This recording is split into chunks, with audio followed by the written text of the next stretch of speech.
पुंडलिकावरदे हरि विठ्ठल श्री ज्ञानदेव तुकाराम पंढरीनाथ भगवान की माऊली ज्ञानेश्वर महाराज की जगद्गुरु संत श्री तुकाराम महाराज की जय। ईश्वरः सर्वभूतानां हृदयेषु अर्जुन तिष्ठति भ्रामयन् सर्वभूतानि यंत्ररूढानि मायया। माऊली महावैष्णव श्रीमंत श्री ज्ञानेश्वर भगवान आणि भगवान गोपाल श्री कृष्णदेवनी धर्मक्षेत्र कुरुक्षेत्रावर अर्जुनाला सांगितलेली श्रीमद भगवत गीता आणि त्या गीतेचा 18वा अध्याय आणि 18व्या अध्यायामधील 61 नंबरचा श्लोक आजच्या या दुःखद प्रसंगी प्रवचन रूपी सेवेकरता निवडला। श्लोक अत्यंत सुंदर आहे। ईश्वरः सर्वभूतानां हृदयेषु अर्जुन तिष्ठति भ्रामयन् सर्वभूतानि यंत्ररूढानि मायया। या श्लोकाचा पहिला शब्द आहे ईश्वर। ईश्वरः सर्वभूतानां म्हणजे काय? ईश्वर सर्व भूतांच्या ठाई आहे। सर्व भूतानां ईश्वर, सर्व भूतांच्या ठिकाणी ईश्वर आहे। कुठे आहे तो?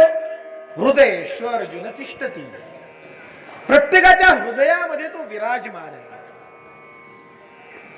असं असताना सुद्धा ईश्वराच्या शोधार्थ माणसं फिरत राहतात।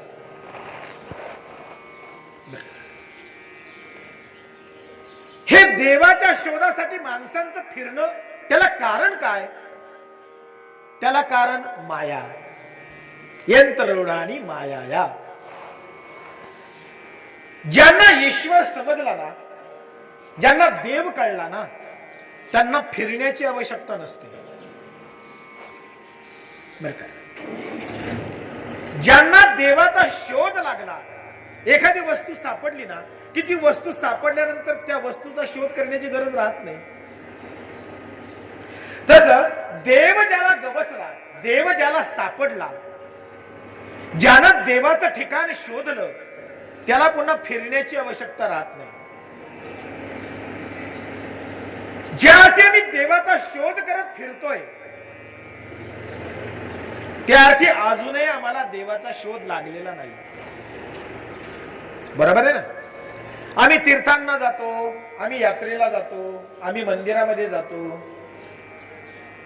नाना उपायांनी देवाचा शोध घेण्याचा प्रयत्न करतो। का शोध चालू आहे? कारण अजूनही तो आम्हाला गवसला नाही। आणि जर त्याची अनुभूती असती, तो जर आम्हाला सापडला असता, तर फिरण्याची गरज नसती, तीर्थक्षेत्र ढुंडाळण्याची गरज नसती, मंदिरांमध्ये जाण्याची आवश्यकता नसती। पण आम्ही मंदिरामध्ये गेलो, तीर्थयात्रेंना गेलो, नाना प्रकारचे उपाय केले, पण देव काही सापडला नाही, म्हणून पळणं आहे, म्हणून धावपळ आहे। मग नेमका देव कुठं, हे पत्ता आम्ही कधी शोधलाय का? बघितलाय का? खरी देवाची वस्ती कुठे आहे? देव कुठं राहतो, कुठं नांदतो, याचा तपास आम्ही केलाय का? टाऊकीतच फिरत राहायचं नाही का? मग देव कुठे आहे? सगळ्यात पहिल्यांदा हा प्रश्न, त्याच्या आधी एक प्रश्न आहे, देव म्हणजे काय? हा फार महत्वाचा प्रश्न आहे। नेमका देव कुणाला म्हणावं? म्हणजे देवाचं स्वरूप कळलं ना, तो कसा आहे, दिसतोय कसा? पोलीस स्टेशनला गेलं ना, एखादी व्यक्ती हरवली, मग पोलीस स्टेशनला जातो। पोलीस स्टेशनला गेल्यानंतर पोलीस काय मागतात पहिल्यांदा? हा, कोण व्यक्ती हरवली, नाव सांगा। बर, त्याचा फोटो वगैरे आहे का तुमच्याकडं? मग वर्णन सांगा, कसा दिसतो, उंच आहे का, ठेंगणा आहे का, गोरा आहे का, काळा आहे, नाही का? ही सगळी विचारपूस, सगळी माहिती घेतली जाते। मग देवाचा शोध घ्यायचा आहे ना, मग तो आधी कसा आहे हे बघणं गरजेचं आहे. देव कसा म्हणजे शोधायला सोपा जाईल. मग देव कुठे आहे, देव कोणता देव, कसा आहे देव, अनेक प्रश्न आहेत. मग देव म्हणजे काय, मंदिरात आहे तो देव का, तीर्थयात्रेला जातात तिथं दिसतो तो देव का, नेमकी ईश्वराबद्दलची आमची संकल्पना काय, आमची व्याख्या काय, आम्ही देव कुणाला म्हणतो. बरोबर आहे.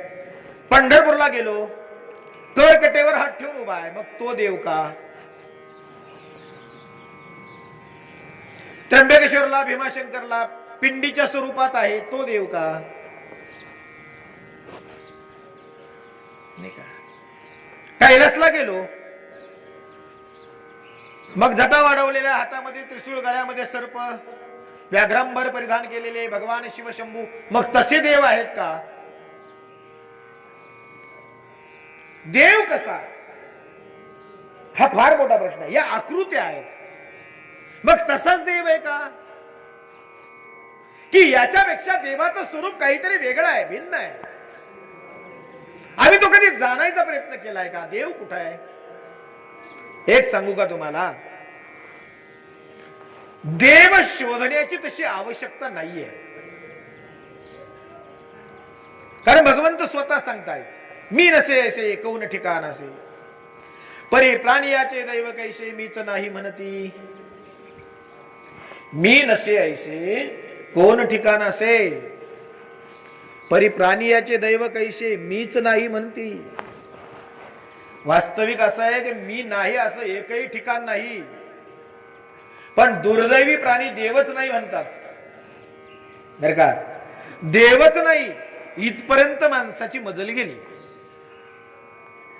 काय माणसं म्हणतात, अहंकारामध्ये, अभिमानामध्ये माणसं बोलून जातात, कुठला देव, कोणता देव, कुणी पाहिलाय, काय सांगताय देवाबद्दल. हे सगळं मी जे कमावलं हे का देव कमवून आला, द्यायला आलाय का. मी कमवलं, माझ्या हिमतीवर कमवलं, तुमचा देव नव्हता आला कमवून द्यायला. वर्गणी मागायला गेलेल्यांना नाही बोला, ऐकावं लागतं नाही का. बर, मग आता देवानं जरी दिलं, म्हणजे माणसं बोलताना अभिमानामध्ये, अहंकारामध्ये बोलून जातात, कुठला देव आणि कोणता देव नाही का. परंतु ज्याच्या सत्याने हे शब्द निघाले ना, मला वाटतं तोच देव. देवाची व्याख्या वेगळी नाहीये. ज्याच्या सत्तेने मी बोलतो ना तो देव, ज्याच्या सत्तेनं तुम्ही ऐकता ना तो देव, ज्याच्या सत्तेनं बघणं घडतं ना तो देव. तुमचं चालणं, बोलणं, हलणं, ज्या काही क्रिया तुम्ही आम्ही करत असू, त्या सगळ्या क्रिया ज्याच्या सत्तेनं होतात तो देव. मुद्दा लक्षात येतोय ना. मग देव कसा, त्याला आकार आहे का. देवाचं वर्णन अनेक प्रकारे केले गेले. कोणी म्हणती सगुण, कोणी म्हणती निर्गुण. मग सगुण आहे की निर्गुण आहे. निर्गुण म्हणजे काय, ज्याला आकार नाही असा, निराकार. जो निराकार आहे, ज्याला आकारच नाही, मग आकार नाही तर दिसणार कसा. जो सर्वव्यापक आहे, सर्वव्यापक आहे म्हटल्यानंतर दृष्टीस येईल कसा.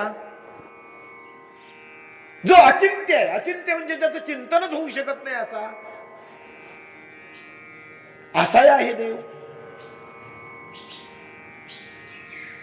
आणि देव कसा, राजस, सुकुमार, मदनाचा पुतळा, रवी शशिकळा लोपलिये. देव असा पण आहे, राजस, सुंदरते ध्यान उभा विटेवरी, करकटेवरी ठेवून या, असाही देव आहे. मग आता कसा देव, सुंदरते ध्यान उभा विटेवरी असा, की निर्गुण, निराकार, अचिंत्य असा देव. ज्ञानेश्वर महाराजांना सुद्धा प्रश्न केला बरं का. ज्ञानेश्वर महाराज हे मूळचे योगी, म्हणजे निर्गुण उपासक. ज्ञानेश्वर महाराज योगियांचा ज्ञानराज माझी योग्यांची माऊली. मग ज्ञानेश्वर महाराज योगी आहेत, ते आधीचे निर्गुण उपासक आहेत. निर्गुण उपासक असलेले ज्ञानेश्वर महाराज नामदेवरायांच्या संपर्कात आल्यानंतर सगुण उपासक झाले. नंतर नंतर आधी ते निर्गुण उपासक आहेत, पण नामदेवरायांच्या संगतीत आल्यानंतर त्यांना गोडी लागली भगवंताची. पंढरपुरा नेईन गुढी, पांडुरंगी मन रंगले, गोविंदाचे गुणी वेधले, हे नंतर आहे. आधी निर्गुण उपासक ज्ञानोबा आहेत. मग निर्गुण उपासक म्हणजे निर्गुणतेचाही अनुभव आहे ज्ञानेश्वर महाराजांना, आणि नामदेवरायांच्या भेटीनंतर सगुणतेचाही अनुभव ज्ञानेश्वर महाराजांना आहे. मग निर्गुणतेचा आणि सगुणतेचा दोन्ही अवस्थांचा अनुभव ज्ञानेश्वर महाराजांना असल्यामुळं ज्ञानेश्वर महाराजांना प्रश्न केला की देव नेमका कसा, निर्गुण की सगुण? मग ज्ञानेश्वर महाराज म्हणतायत, तुझं सगुण म्हणो की निर्गुण रे, सगुण निर्गुण एकू गोविंदू रे. सगुण निर्गुण एकू गोविंदू रे, एकच आहे. बाप रखुमा देवी वरू सगुण निर्गुण रूप विटेवरी दाविली खून. आता काय ज्ञानेश्वर महाराज म्हणताय, सगुणही तोच आहे आणि निर्गुणही तोच आहे. कसा भ्रम आहे बघा बरं. आम्हाला देव समजून घ्यायचा आहे, मग मंदिरात जायचं की नाही ते ठरवायचं, मग तीर्थयात्रा करायची की नाही ते ठरवायचं. संत फार सूक्ष्म बोलतात. तुकाराम महाराज म्हणतात, काय तीर्थयात्रेला जाता हो, तीर्थी दोंडा पाणी देव रोकडा सज्जनी. तीर्थाला गेला तर काय दोंडा पाणी आहे, तिथं पाणी मिळेल, दगड मिळते, याच्या पलीकडे काय मिळेल तीर्थाला? मग देव शोधायचा आहे ना, तीर्थी धोंडा पाणी देव पाहिजे ना, देव रोकडा सज्जनी, असं बी संत म्हणतायत. एकीकडे म्हणतात तीर्थव्रती भाव धरी रे, तीर्थावर भाव ठेवा, एकीकडे तेही सांगायचं. म्हणजे आमच्या बुद्धीमध्ये भ्रम आहे, भ्रम. म्हणून काय करा, एक तत्व निश्चित करा, तत्व, एक सिद्धांत निश्चित करा आणि त्या सिद्धांतांवर चला. भ्रम होतोय, भ्रम. म्हणून काय झालंय माहितीये का, आता श्रावण महिन्यामध्ये एवढं पीक आलंय मंदिरांना, म्हणजे बंद असले तरी. काय सांगायचं महाराज, ज्यांनी दीप आमोशेला तडा तडा तोडलं ते त्याच्या दुसऱ्या दिवशी श्रावण प्रतिपदेला भला मोठा गंध लावून गावातून हिंडायला लागले. जय हरी. आता महिनाभर जय हरी सुरू राहील श्रावण संपेपर्यंत. आम्हाला सिजनेबल देव आठवतो, सीजन आला की. अवघड आहे ना. आता महादेवाकडं, महादेवाच्या पिंडीवर इतकी फुलं, इतकी फुलं, इतकं दूध वाहिलं जातं. बस एवढा श्रावण महिना. नंतर जे देव माणसं विसरतील तर पुढच्या श्रावणाशिवाय आठवण येत नाही देवाची. फक्त श्रावण महिन्यातच आठवण येते. असं काय आमचं आहे? बरं, देवाला गेलो तर ते देवासाठी नाही जातो. माणसं मंदिरात जातात ते देवासाठी जातात का? खरं आपल्या मनाला, अंतकरणाला विचारा जरा, आपल्या बुद्धीला प्रश्न करा जरा. मी मंदिरात गेलो तर देवासाठी गेलो की देवाकडून काहीतरी पाहिजे म्हणून गेलो? जरा बारकाईने प्रश्न, बारीक सूक्ष्म प्रश्न करा.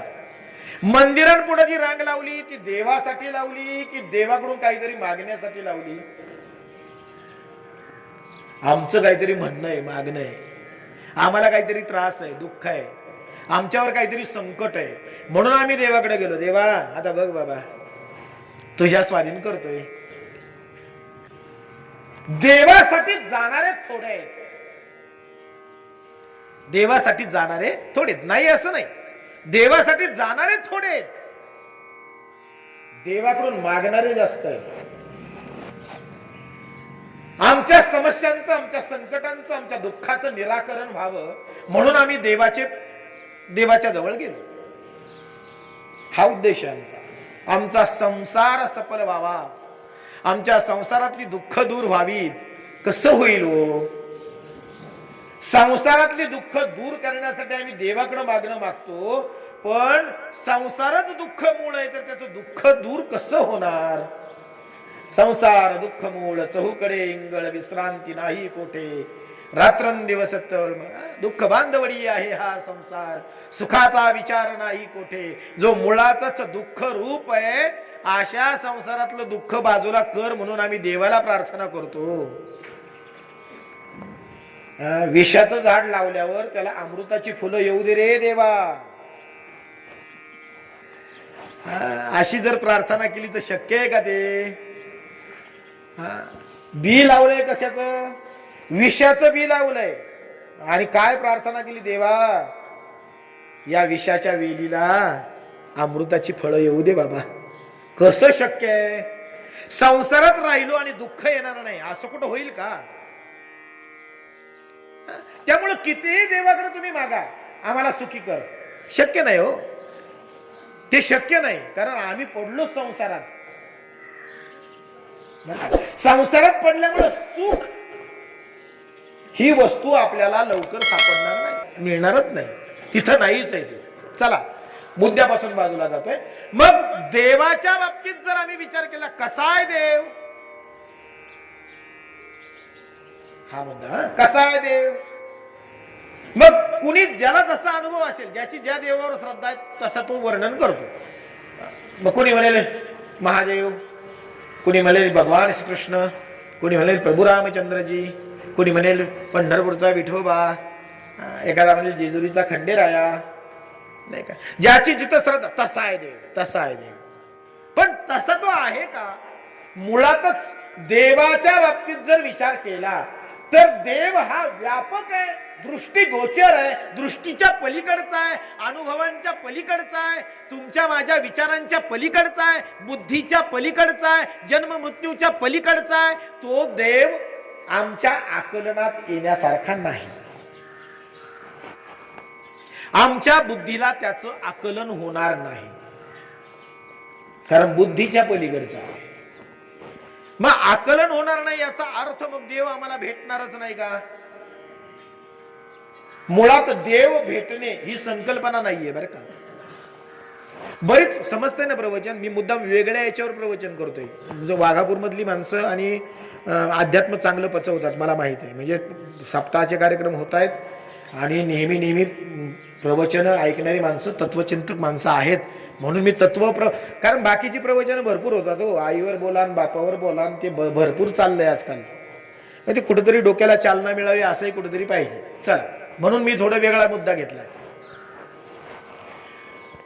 मग देवाच्या बाबतीत जर बोलायचं ठरलं तर कसा आहे देव? निर्गुण निराकार बुद्धीच्या पलीकडचा देव आहे.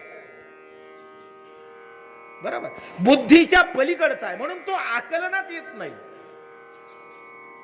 तो आकलनात येत नाही. बुद्धीला त्याचा विचार करणे शक्य नाही देवाच्या बाबतीत. बुद्धीला आकलनाला येत नाही, मग तो अनुभवायला येणारच नाही का? देव दिसणारच नाही का? मुळात एक सांगू का, देव पाहणे ही संकल्पनाच नाहीये बर का. मला देव बघायचा आहे असं जर कोणी म्हटलं बर का, तर ते साप चुकीचं आहे. आजपर्यंत कुणीच देव पाहिला नाही आणि कुणी देव दाखवला सुद्धा नाही. बघा बघा, तुम्ही म्हणाल काय बोलताय, आजपर्यंत कुणी देव पाहिला नाही डोळ्यांनी. आणि कुणी जर म्हणत असेल ना चला मी देव दाखवतो, तर तेही शक्य नाही. म्हणून तुकडोजी महाराज म्हणतात देव बाजाराचा भाजीपाला नाही रे. तो का देव काय बाजाराचा भाजीपाला लगे उचलला दाखवला? आजपर्यंत देव कुणी पाहिला नाही, कुणी दाखवला नाही. का बरं असं घडलंय? त्याचं कारण आहे, तुमच्या माझ्यासारखी संतांची कदाचित संकल्पना असावी. संतही म्हणतात काय, मला देव बघायचा आहे, मला देव बघायचा आहे, मला देव बघायचा आहे, मला देव बघायचा आहे. पण संतांनी जेव्हा देव बघण्याचा प्रयत्न केला तेव्हा संत स्वतः सांगतायत देव पहावयासी गेलो तेथे देवची होरी. आम्ही देव पाहायला गेलो हो, सर्वसामान्य जीवासारखं आम्हाला वाटायचं देव बघावं, देव बघावं, म्हणून आम्ही देव पहावयासी गेलो तेथे देवची होऊनी आम्हीच देवरूप झालो, दाखवायला शिल्लक राहिलो नाही, बघायला शिल्लक राहिलो नाही. देवाच्या बाबतीत असं घडलं. म्हणजे कसं झालं माहितीये का? मिठाचा हत्ती बनवला. मिठाचा, ऐकताय ना, मिठाचा हत्ती बनवला. मिठाचा, मीठ मीठ, आणि तो मिठाचा हत्ती बनवून तो समुद्रावर आंघोळीला नेला. मिठाचा हत्ती बनवला, भला मोठा हत्ती चांगला. आणि तो मिठाचा हत्ती कुठं नेला? समुद्रावर नेला आंघोळीसाठी. 2 तास त्या हत्तीला आंघोळ घातली, मग बाहेर काढला. चोळून चोळून आंघोळ घातली त्याला, आणि मग 2 तासांनी हत्ती बाहेर काढला. आला का हत्ती बाहेर? नाही. का? काय झालं असेल होत्या हत्तीचं? अहो, एकतर मिठाचा हत्ती, हत्ती मिठाचा, तो नेलाय आंघोळीला समुद्रावर, आणि त्याला 2 तास आंघोळ घातली. तो हत्ती शिल्लक राहील का? त्याचं काय झालं? तो समुद्राशी एकरूप झाला. तसंच संतांचं घडलं. ते देव पाहायला गेले आणि देवाशी एकरूप झाले. हत्ती दाखवायला शिल्लक राहिला नाही, बघायला शिल्लक राहिला नाही. तसं संत देव पाहायला गेले, तेच देवरूप झाले. दाखवायला शिल्लक नाही, बघायला शिल्लक नाही. कळलं ना? देवाच्या बाबतीत हा अनुभव आहे. आणि देव बघायचा जर कोणी म्हणत असेल तर तो या चर्मचक्षुंनी दिसणे शक्य नाही. इथं सुई पडलेली आम्हाला लवकर सापडणार, हा, तर देव कधी सापडायचा? खरंय ना? म्हणून या डोळ्यांनी देव पाहणं शक्य नाही. संत म्हणतात देव बघायचा आहे ना, ओळख बघणे नाहीच आहे, देव बघायचा आहे ना. संत म्हणतायत कसा? पाहता पाहणे दुरी सारोनी. हा, देवाचा अनुभव घ्यायचा आहे ना, तर काय? पाहता पाहणे दुरी सारोनी. पाहता म्हणजे पाहणारा, आणि पाहणे ही क्रिया बाजूला करून मग देव बघावा. म्हणजे देव बघणे नाहीच, तो अनुभवणे केवळ. देव ही बघण्याची वस्तू नाही, ती अनुभवण्याची बाब आहे, अनुभवणे. आणि म्हणून परमार्थामध्ये ना, परमार्थामध्ये बघायचं काहीच नसतं, फक्त अनुभवायचं असतं. देव बघायचा की अनुभवायचा? वारी करायची की वारी अनुभवायची? बघा का? हा, परमार्थामध्ये अनुभव महत्वाचा आहे. म्हणून हा अनुभव संत सुद्धा मांडतात. अनुभव आले अंगा ते या जगा देतसे. संतांनी सुद्धा परमार्थामध्ये केवळ आणि केवळ अनुभवाचंच बोलावं. अनुभवा वाचून बडबड संत करत नाहीत. म्हणून देवाबद्दल जे काही संत बोलले असतील ते सुद्धा अनुभवातून बोललेले आहेत, हे लक्षात ठेवा. म्हणून ज्ञानोबा सुद्धा म्हणताय सगुण निर्गुण एकू गोविंदू रे. हा अनुभव आहे, हा ज्ञानोबांचा अनुभव आहे. अनुभवाशिवाय बोलत नाहीत. आणि मग देव कसा? चला पुन्हा मुद्द्याकडे येऊया. मग निर्गुण की सगुण, इथपर्यंत 2 मुद्द्यांवर आलोय. निर्गुण आहे की सगुण आहे? निर्गुण असेल तर तो ध्यानाला येणार नाही. आकारच नाही तर त्याचं ध्यान कसं करणार? काहीतरी विशिष्ट आकार असेल तर डोळ्यासमोर स्थिर राहील ना. आकारच नाही तर स्थिर कसा राहणार? बरोबर. मग निर्गुण की सगुण असा प्रश्न आहे आमच्या पुढे. मग सगुण म्हणावा तर त्याला मर्यादा आहेत, निर्गुण म्हणावा तर अमर्यादा आहे. फार गहन प्रश्न आहे. मग नेमकं आता देवाच्या बाबतीत काय सांगितलं किती स्पष्टपणे? ईश्वर हा सर्वभूतानाम. आपण फक्त ईश्वर या शब्दावर बोलतोय, हा, अजून पूर्ण श्लोक राहिलाय. ईश्वर या एका शब्दावर आपण बोलतोय, देव या एका शब्दावर बोलतोय. मग कसा आहे देव? कुणी बघितला? बघितला कुणीच नाही, दाखवला कुणीच नाही. का? त्याचं कारण आहे मी तुम्हाला सांगितलं, कारण तो बघण्याची वस्तूच नाहीये. त्यामुळे ही डोक्यातून कल्पना काढून टाका. कोणती कल्पना? की मला देव बघायचा आहे. नाही, कधीच शक्य नाही, देव बघणं शक्य नाही. त्यामुळे ही संकल्पना काढून टाका. हा, मला देव अनुभवायचा आहे, मग शक्य आहे. मला देव अनुभवायचा आहे, मग शक्य आहे. मग अनुभव किती? कसा? तुमचा जसा भाव तसा, कारण जसा भाव तसा देव. तुमचा जसा भाव असेल, तुमचं जसं प्रेम असेल, भगवंतावर तुमची जशी निष्ठा असेल, जशी श्रद्धा असेल, तसा देव. बरोबर आहे ना? तसा देव असतो. देव असा काही सगळा सगळा सगळा सगळा तुम्हाला दिसणार आहे का? तुमचा जितका भाव आहे ना तितका दिसणार. म्हणून आमच्या आकलनात देव येत नाही, कारण आमचा तेवढा भाव नाही. आमच्या समोर उभा राहत नाही. नामदेवरायांच्या समोर उभा राहून नामदेवरायांच्या हातानं जेवण केलं देवानं, नैवेद्य भक्षण केला का? त्यांच्या समोर आला ना, आमच्या समोर काय येत नाही. हा, चोखोबारायांनी दगडीवर बसून भजन करावं आणि त्यांची जनावरं देवानं वळावीत, मग त्यांची कामं देवानं केली, आमची का करत नाही? जनाईनं भजन करावं, तिच्या गोवऱ्या देवानं थापाव्यात, मग त्या जनाईचं काम देवानं केलं, आमचं का नाही करत? बरं, जनाई काही फार काळ झाला असं काही नाही, तुकोबारायांना लई काळ उलटून गेला असं काही नाही, नाही का? ज्ञानोबाराया, चोखोबाराया, नामदेवराया, सावतोबा, गोरोबा हे संत आताचे संत आहेत. हे मग आतापर्यंत देव येतोय ना, आमच्यासाठीच येत नाही का बरं? संतांची सर्व कामं देवाने करावी ना, आमची मात्र काहीच करत नाही. एक सांगू का? संतांनी सगळा संसार देवापायी वाहिला. वाहू हा संसार देवापायी. आम्ही संसारासाठी देव वापरतो, संतांनी संसार बाजूला करून देवाला स्वीकारलं. फरक आहे ना. संतांनी सारा संसार बाजूला केला आणि देव स्वीकारला, आणि आमचं मात्र उलट आहे. आम्ही संसार स्वीकारला आणि तो सुखाचा व्हावा म्हणून देवाची अपेक्षा करतो. फरक आहे. आणि म्हणून आमच्यासाठी देव का नाही? आमच्यासाठी आहे. देव कधीच कुणात भेदभाव करत नाही. देवानं कधीच कुणाला नाकारलं नाही, कधी कुणाला फार जवळ केलं नाही. जो जैसे भावे भजेल ना देवाला, देवानं तसंच त्याला दिलं. मापात कधी पाप केलं नाही देवाने, हे लक्षात ठेवा. त्याच्या ठिकाणी नाही चालत ते.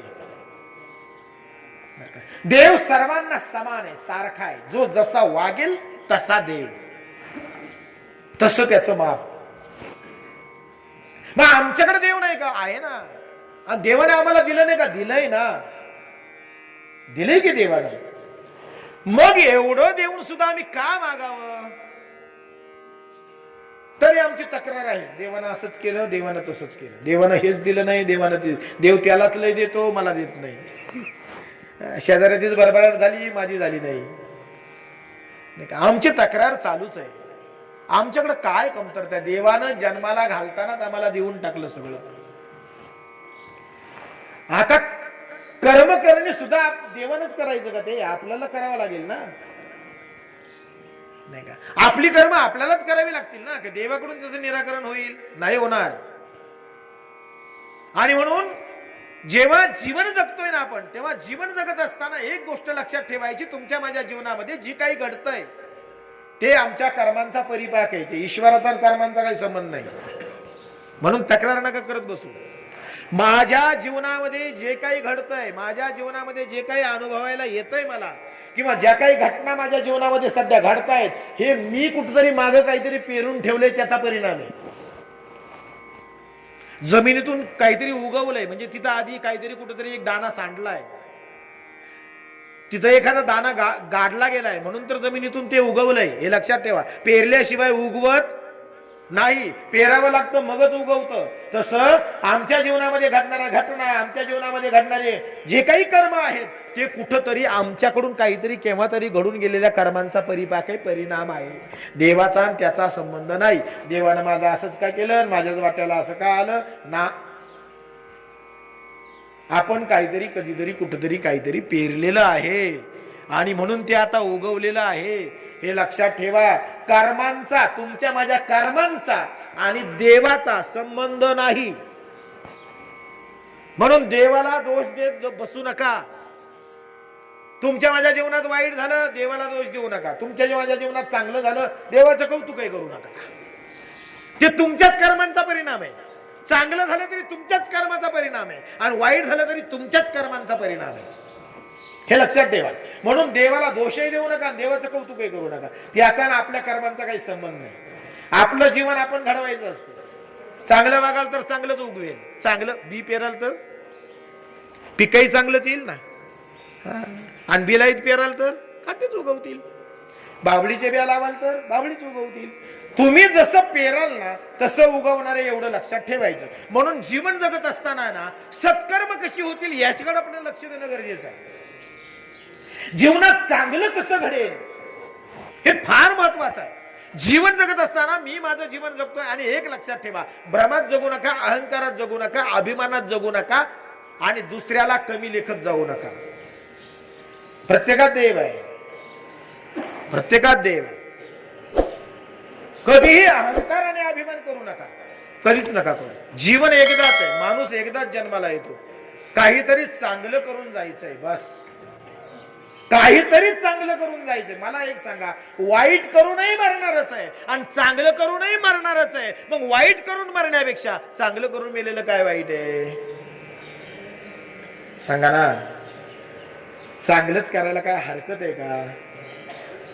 वाईट करणारे मेलेत की नाही का? राक्षसही गेले आणि संतही गेले, जाणं प्रत्येकालाच आहे.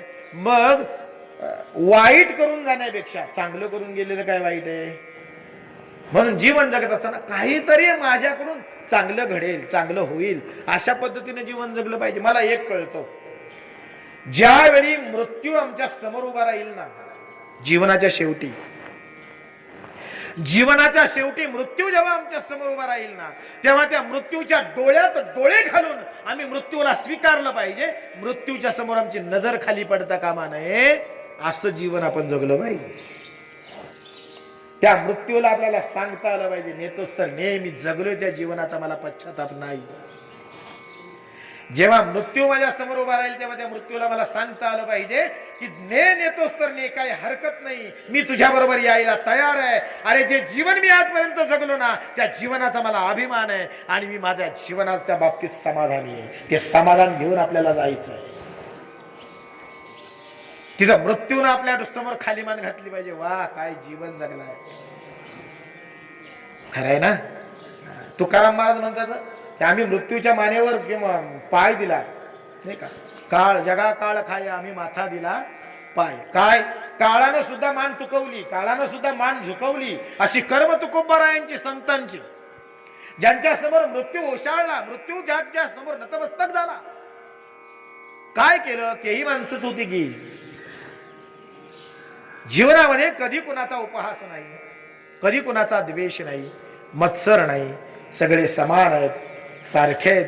अभिमान नाही, अहंकार नाही, वाकला झुकला, प्रेमानं बोलला, प्रेमानं राहिला, सत्कर्म केली, जीवनामध्ये कधी कुणाचा अनुचित केलं नाही, मनात कधी कुणाबद्दल वाईट विचार केला नाही. साधं सोपं जीवन जगणं आहे हो.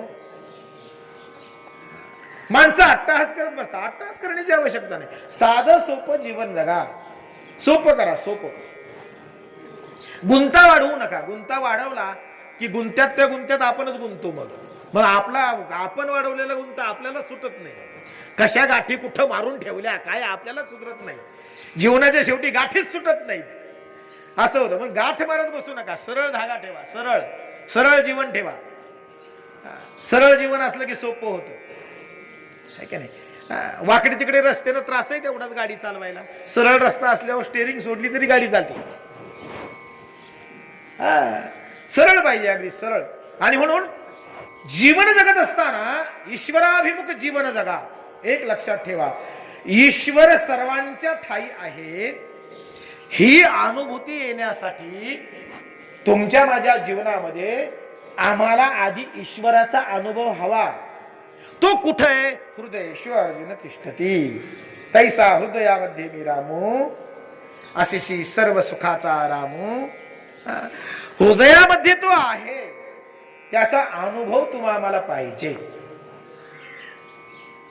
ना. कुठे आहे देव? मंदिरात देव आहे का?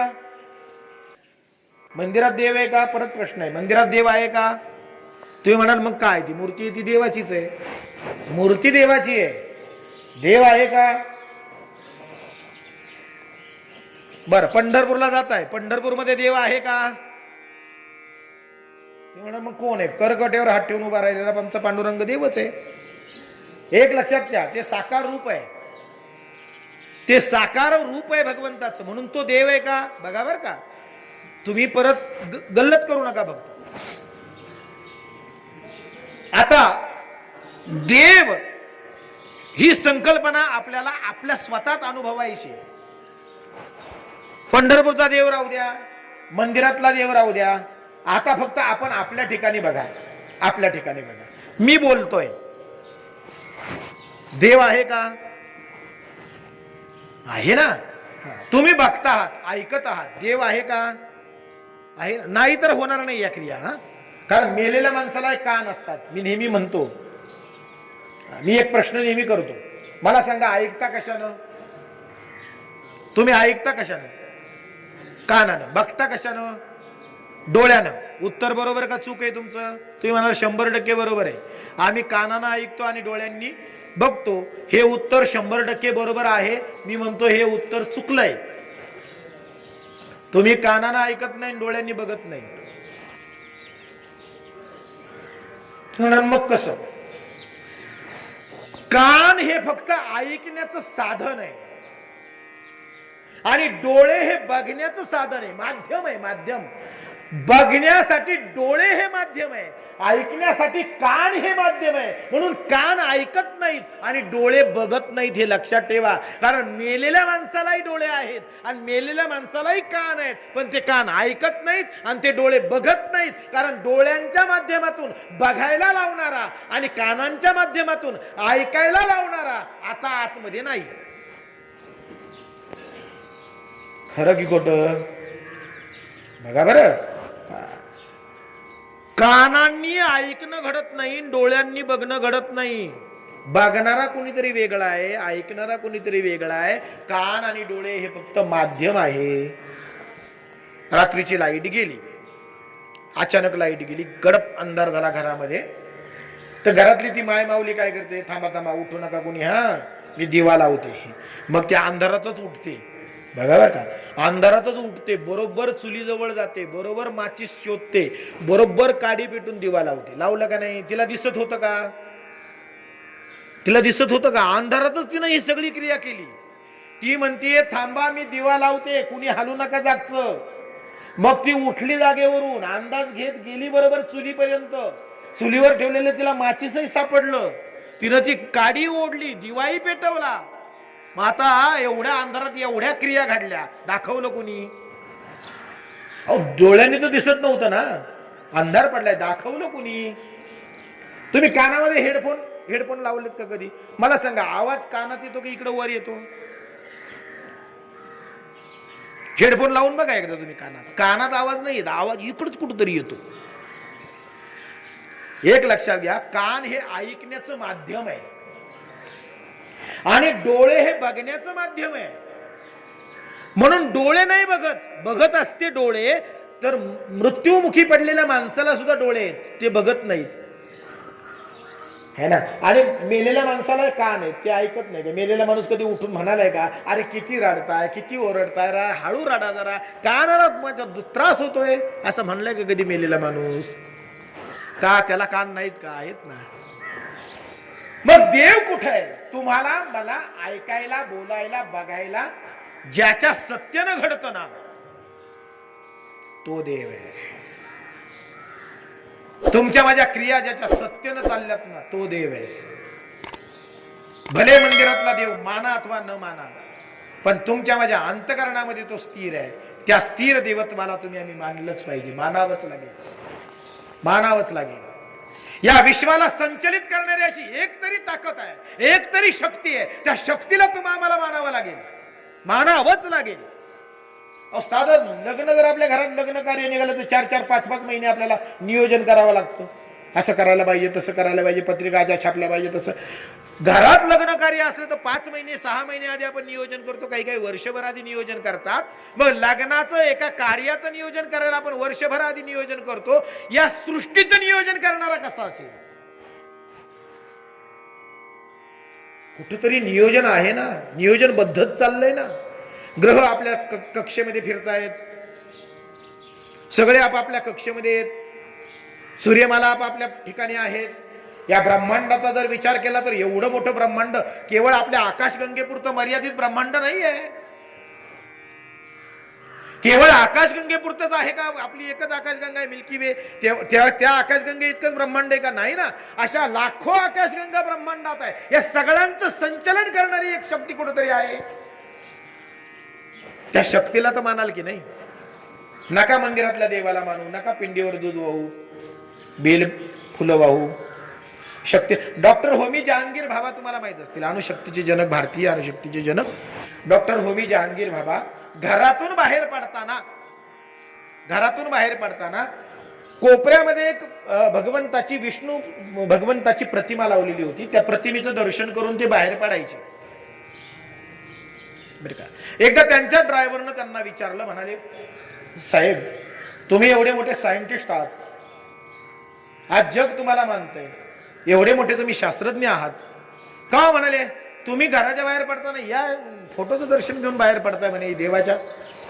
बाबा म्हणाले काही असो, कितीही विज्ञान पुढे जाऊ दे, पण एक शक्ती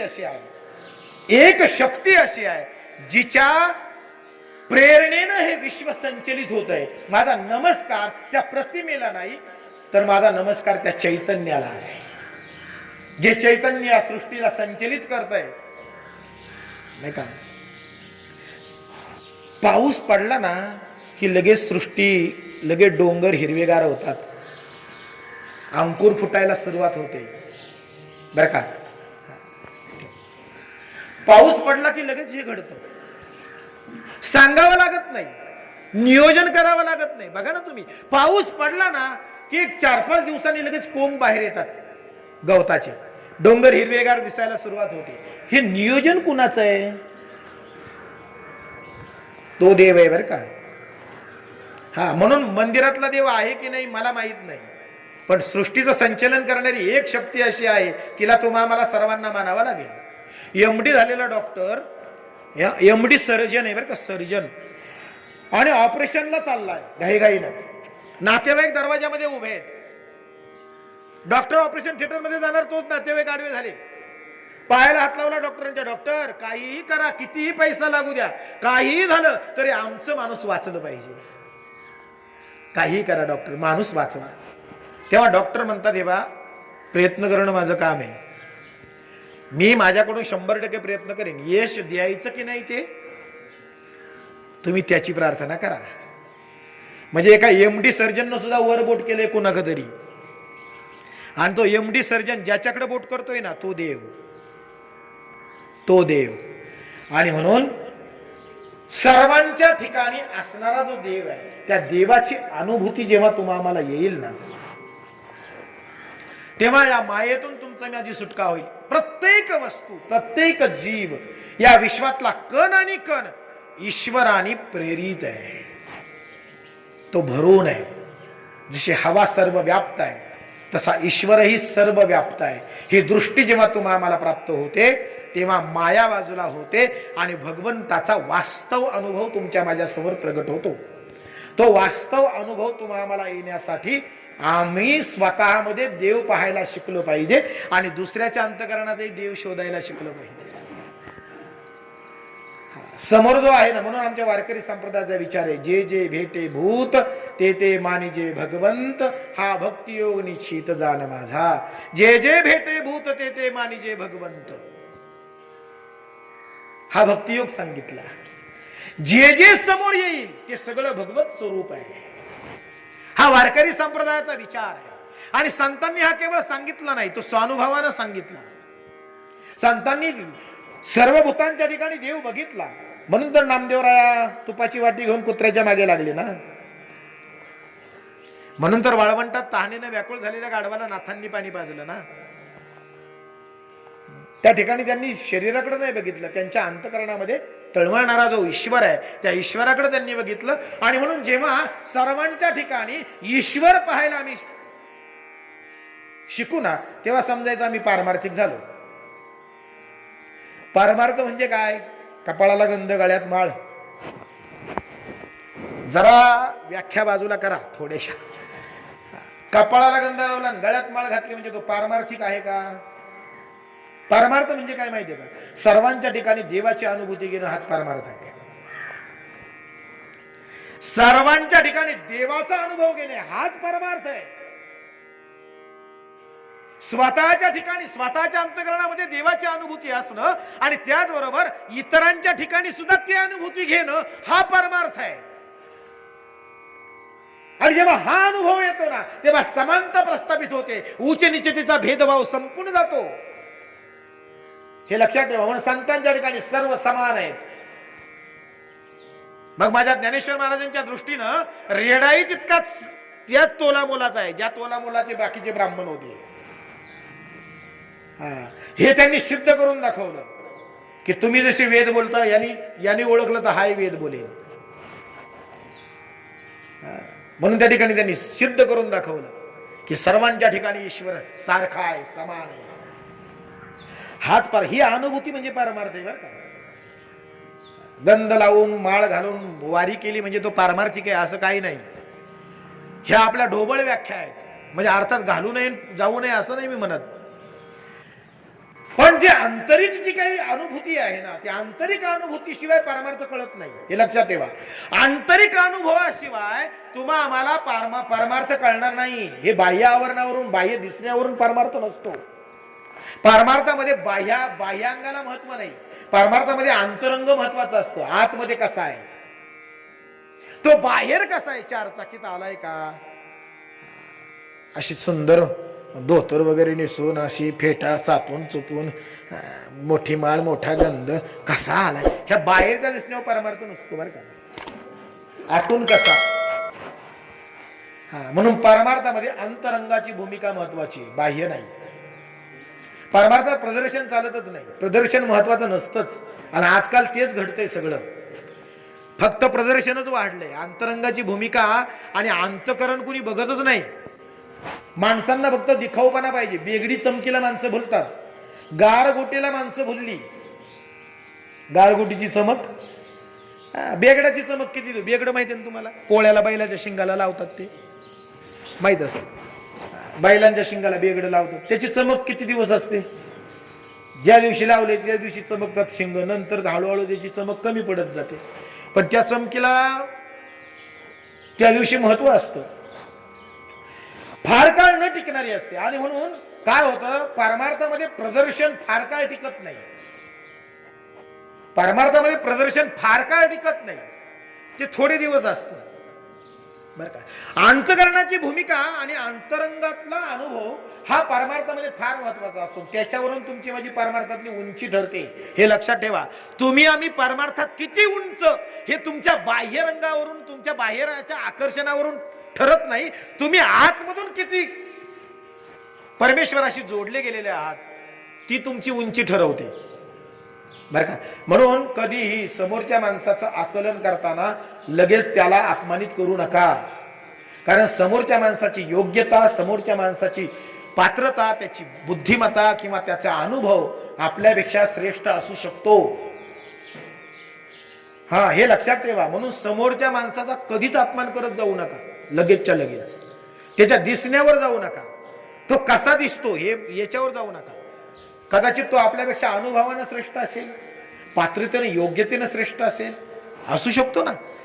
आणि म्हणून संतांनी एकच सांगितलं, हे सगळं बाजूला ठेवा, फक्त एक करा, समोरच्यात देव पाहायला शिका.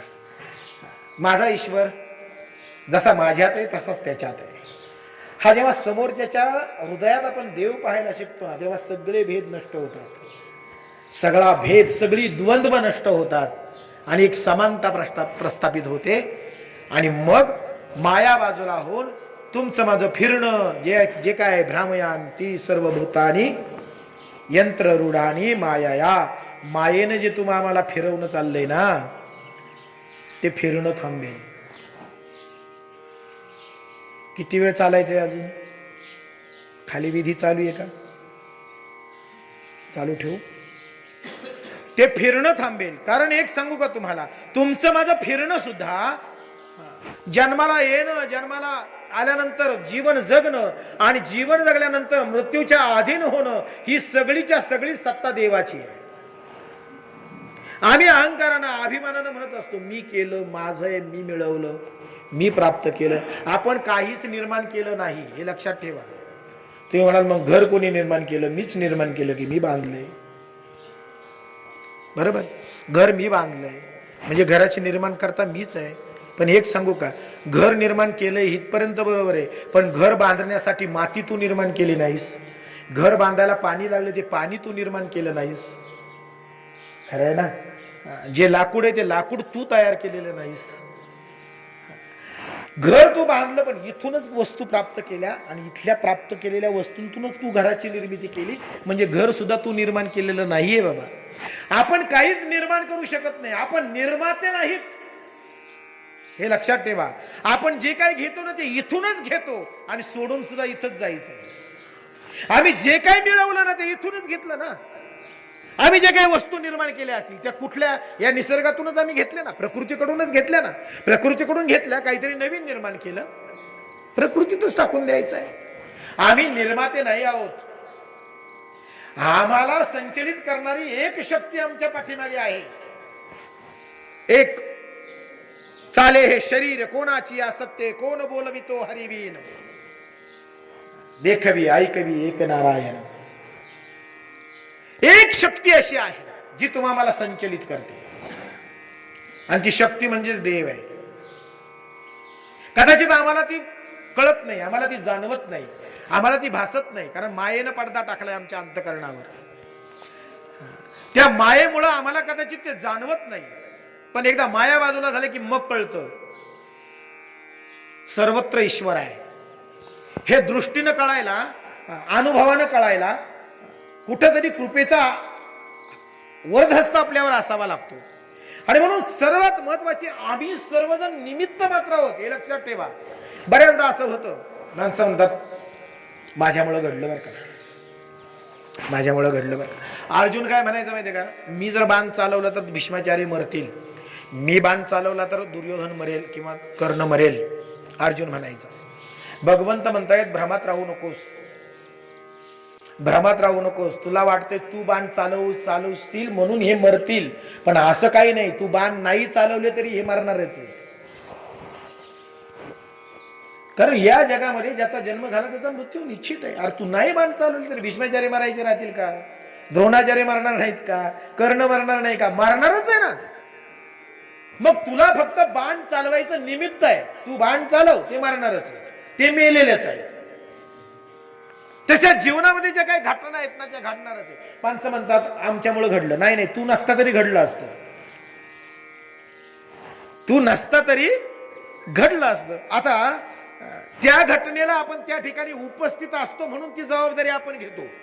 लक्षात घ्या, त्या घटनेच्या वेळी आपण तिथं उपस्थित असतो म्हणून आपण ती जबाबदारी घेतो. आपण उपस्थित नसतो तरी ती घटना घडली असती. आता मला सांगा, आज आम्ही जिवंत आहोत, किंवा मी माझ्या बाबतीत बोलतो, मी आज जिवंत आहे. समजा संध्याकाळी माझ्या बाबतीत काहीतरी घडलं, मग उद्या सूर्य उगवायचा राहील का?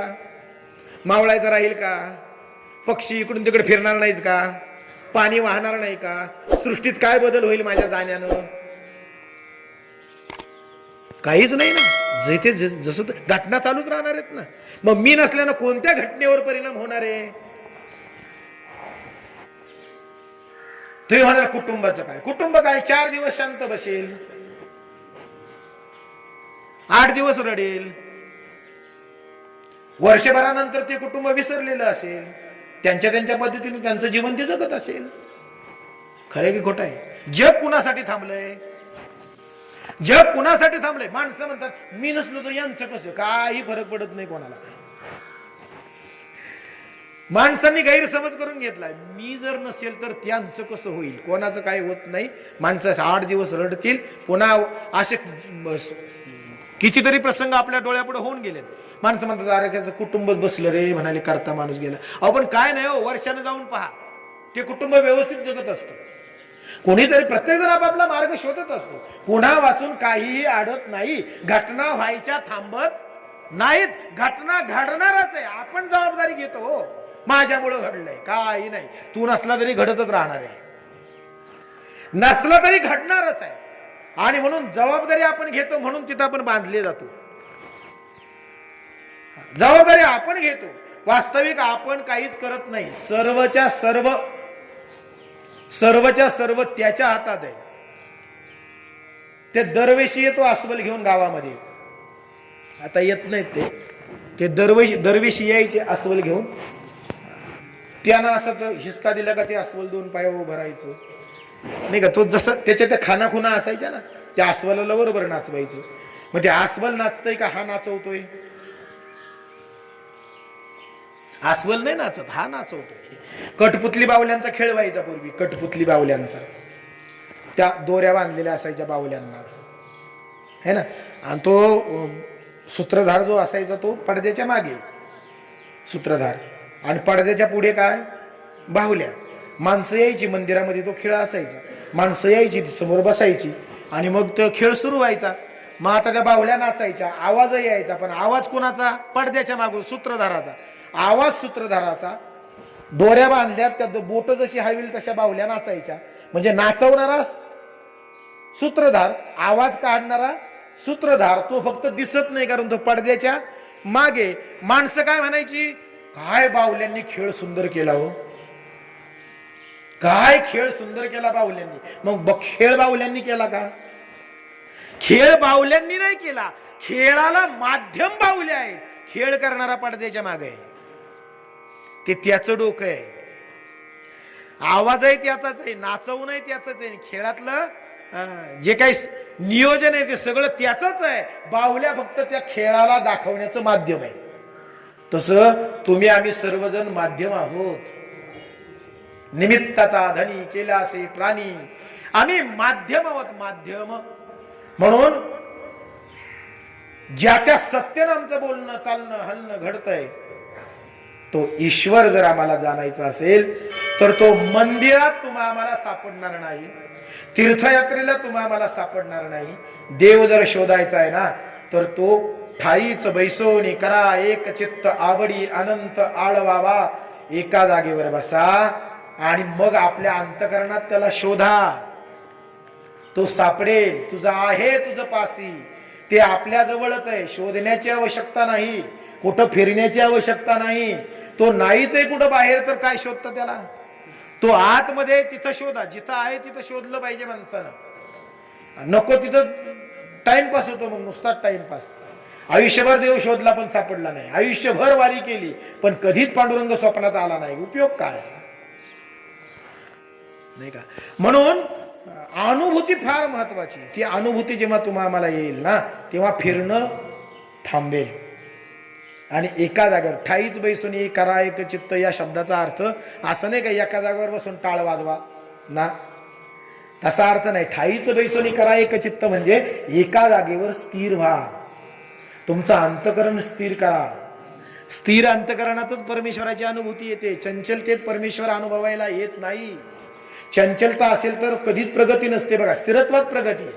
तुम्ही स्थिर असाल ना तर काहीतरी प्रगती होईल. तुम्ही चंचल असाल ना तर चंचलतेत कुठलंच शांतता नाही हो, समाधान नाही. चंचलता असेल तर समाधान नाही. हा, जेव्हा तुम्ही स्थिर असाल तेव्हा समाधान मिळेल. आणि म्हणून जायचं समारोपाकडे नाही, अजून चालू आहे.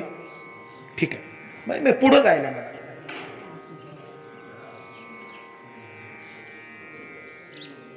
थांबायचं, चालू ठेवा.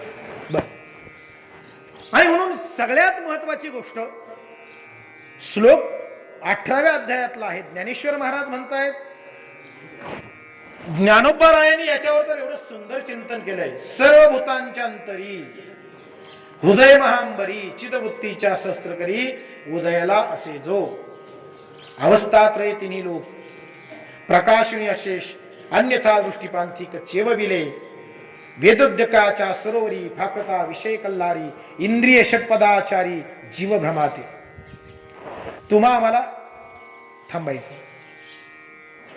तुम्हा आम्हाला ईश्वराच्या बाबतीत अनुभव काय येत नाही एवढा एक प्रश्न आपण सोडूया आणि थांबूया. तुम्हा आम्हाला ईश्वराचा अनुभव का येत नाही त्याचं कारण आहे माया. मायेमुळे, मग मायेमुळे ईश्वर दिसत नाही की ईश्वर नाही? ईश्वर नाही असं नाही, ईश्वर आहे, पण तो तुम्हा आम्हाला जाणवत नाही, दिसत नाही. त्याचं कारण आहे माया. याला उदाहरण ज्ञानोबा अनेक प्रकारे देतात. पाणी पाहायचं असेल तर ते शेवाळ बाजूला करावं लागतं, म्हणजे पाण्याचं दर्शन होतं. सूर्य दिसावा असं वाटतं तर ढग बाजूला जावे, तेव्हा सूर्याचं दर्शन होतं. मग ढग आलेत म्हणजे सूर्य नाहीये का? आहे, पण ढगांमुळे दिसणं बंद पडलं. तसं ईश्वर नाहीये का? आहे, पण मायेमुळे ते दिसणं बंद पडलं. मायेचा पडदा बाजूला झाला की ईश्वराचं दर्शन होतं. तसं जीवाला ईश्वराची भेटी का नाही? तर मध्ये मायेचा पडदा आहे. ती माया जेव्हा बाजूला होते ना, तेव्हा ईश्वर आपसुक समोर येतो. पाहायची मिळवायची गरज पडत नाही. रामायणामध्ये बरं का, प्रभू रामचंद्रजी वनवासाला चालले, त्यांच्याबरोबर लक्ष्मण भैया आणि सीता मैया सुद्धा चालल्यात. आता जाणं कसं आहे बघा बरं का. समोर प्रभू रामचंद्रजी आहेत, त्यांच्या मागे सीता मैया आहे आणि सर्वात मागे लक्ष्मण भैया आहेत. असे चाललेत एका मागोमागे एक. पुढे रामचंद्रजी आहेत, मध्ये सीता मैया आहेत आणि मागे लक्ष्मण भैया आहेत. असे वनवासाला चालले. आता लक्ष्मण भैयांना राम दिसत नाही. का दिसत नाही माहितीये का? कारण मध्ये कोण आहे? सीता आहे. आणि सीता थोडीशी बाजूला झाली की लगेच रामाचं दर्शन होतं, बरं का. पण सीता जर मध्ये आली की राम दिसायचं बंद होतो. कळलं का नाही? काही रामायणामध्ये सुद्धा फार रहस्य आहे. मग लक्ष्मणाला जर राम दिसावा असं वाटत असेल ना, तर कोण बाजूला व्हावी? सीता बाजूला व्हावी, म्हणजे रामाचं दर्शन होईल की नाही?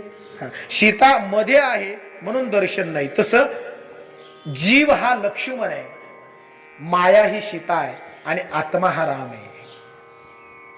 या आत्मारामाचं दर्शन घडावं असं वाटतं ना, तर मायारूपी सीता बाजूला व्हावी, म्हणजे या जीवरूपी लक्ष्मणाला आत्मारूपी राम दिसेल. असा सिद्धांत सांगितला गेला. आणि म्हणून तुम्हा आम्हाला भगवंत का दिसत नाही?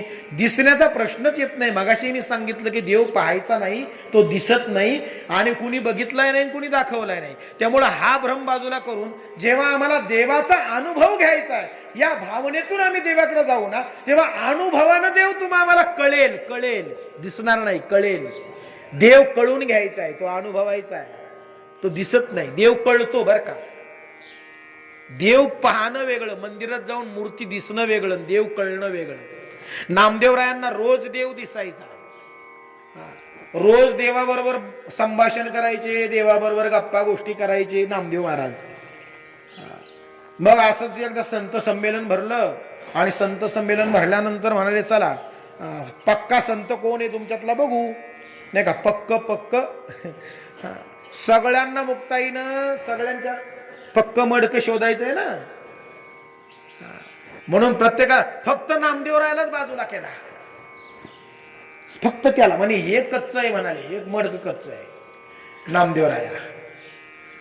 मग नामदेवराया कच्च मडक म्हणल्यावर त्यांना राग आला. अहो म्हणाले तुम्हाला काय माहितीये का, रोज देवाशी बोलतो मी, रोज रोज देवाचं माझं संभाषण आहे, माझ्या हातानं जेवतो माझा परमात्मा. एवढं सख्य आहे आमच्यामध्ये, एवढं प्रेम आहे देवामध्ये माझ्यामध्ये, आणि तुम्ही मला बाजूला करता. मला देव कळत नाही, मला देव दिस. अहो रोज बघतो मी देव, तुम्ही तरी कधीतरीच बघत असाल, मी रोज बघतो. नामदेवरायांना त्या ठिकाणी मुक्ताई म्हणाल्या, नामदेवराया तुम्ही रोज देव बघताय, पण देव कळलाय का? बघणं वेगळं, कळणं वेगळं. मग कळायचं असेल तर संत कृपा पाहिजे, म्हणून गुरु करा नामदेव महाराज, म्हणजे देव कळेल. आणि जेव्हा गुरु केला विसोबा खेचर, जेव्हा गुरु झाले त्याच्यानंतर देव कळला बर का, कळला. मग कुत्र्याच्या मागे सुद्धा तुपाची वाटी घेऊन लागले, म्हणाले तशी भाकरी खाऊ नको रे बाबा, गोड नाही लागणार, जरा तूप लावून देतो म्हणजे छान लागेल. कुत्र्यातलाही देव दिसला, कुत्र्यातही देव दिसला नामदेवरायांना.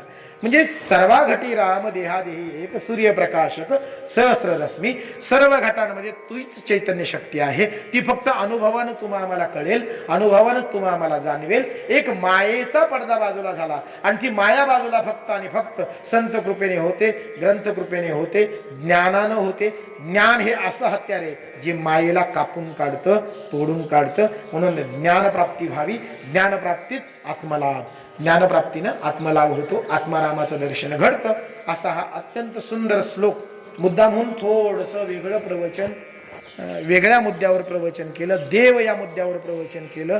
त्याचं कारण आहे, कारण आमच्याकडे भरपूर असतं, आपल्याकडं मांडणारा पाहिजे. आता आईवर भरपूर बोलतात, वडिलांवर भरपूर बोलतात, आई बापा बोलून बोलून लोकही ऐकून कंटाळले. आता तेच मुद्दे परत किती सांगावेत. म्हणून कुठंतरी आपल्याला आपलं गीता किती सखोल आहे, त्यात वेगवेगळी तत्व कशी भरलीत हे कुठंतरी आपण सांगितलं पाहिजे. म्हणून एक वेगळ्या मुद्द्यावर वेगळं प्रवचन, थोडंसं काहीतरी वेगळं ऐकायला मिळालं पाहिजे, या दृष्टीनं आपल्या समोर मांडण्याचा प्रयत्न केला. अत्यंत सुंदर असा श्लोक. ईश्वरः सर्वभूतानां हृदयशे अर्जुन तिष्ठति भ्रामयान सर्वभूतानि यंत्ररूढानि मायया. या श्लोकावर 18व्या अध्यायामधला हा 61 नंबरचा श्लोक आहे. अत्यंत सुंदर श्लोक. तशी गीता संपूर्ण सुंदरच आहे आणि त्या दृष्टीने आपल्या समोर या ठिकाणी बोलण्याचा प्रयत्न केला. आपण सर्वांनी तो ऐकलात. काही चुकला असेल सिद्धांत मांडताना, तत्व मांडताना, तर त्याच्याबद्दल आपल्या सर्वांची क्षमा मागतो आणि उदाहरणार्थ करताना आपण माफ करायला अशी अपेक्षा या ठिकाणी व्यक्त करतो.